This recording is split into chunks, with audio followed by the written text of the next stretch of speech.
చాలా మందికి బయట మధ్యవర్తిగా గాని లేదా అప్పు రూపంలో గాని ఇతర వడ్డీలకు గాని ఏదైనా ఒక రూపంలో బయట ఇచ్చిన డబ్బులు తిరిగి రాలేని పక్షంలో చాలా ఇబ్బందులు పడుతుంటారు కదా. అలా ఇచ్చిన ధనము, బయట చిక్కుకుపోయిన ధనము, లేదా ఎవరి దగ్గరనైనా ఆగిపోయినటువంటి రావాల్సినటువంటి ధనము, వాటన్నిటి గురించి ఈరోజు అత్యద్భుతమైనటువంటి పరిహారం చెప్పబోతున్నాను. కలో వెంకటనాయక.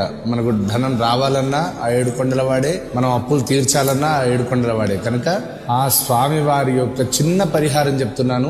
100% ఈ పరిహారం వల్ల మీకు రావాల్సినటువంటి అన్ని రకాల ధనాలు కూడా సంపూర్ణంగా సమకూరుతాయి. బుధవారం రోజు స్వామి వారికి కేజీ ద్రాక్ష, కనీస పక్షంలో 1 కేజీ ద్రాక్ష, అదే విధంగా తులసి మాల, చిన్న పరిహారం. ఒక తులసి మాల, శక్తి ఉంటే ఎక్కువ తీసుకెళ్ళండి, లేదంటే కనీసం 1 కేజీ ద్రాక్షలు స్వామివారికి నివేదన చేయించి అష్టోత్తరం చేయించుకొని ఆ ద్రాక్షలు తిరిగి మీ చేతితోటి దేవాలయంలో వచ్చిన అందరు భక్తులందరికీ కూడా మీ చేతులతోటి పంచండి. కేవలం ఒక 4 వారాలు చేయండి. 4వ వారం కల్లా మీకు రావాల్సినటువంటి ధనం మెల్లగా కదలిక మొదలవుతుంది. ఇటువంటి ఇబ్బంది పరిస్థితుల్లో ఉన్న వారందరికి కూడా మన వీడియోని తప్పకుండా షేర్ చేస్తారని అనుకుంటున్నాను. తప్పకుండా షేర్ చేయండి. ఓం నమో నారాయణాయ.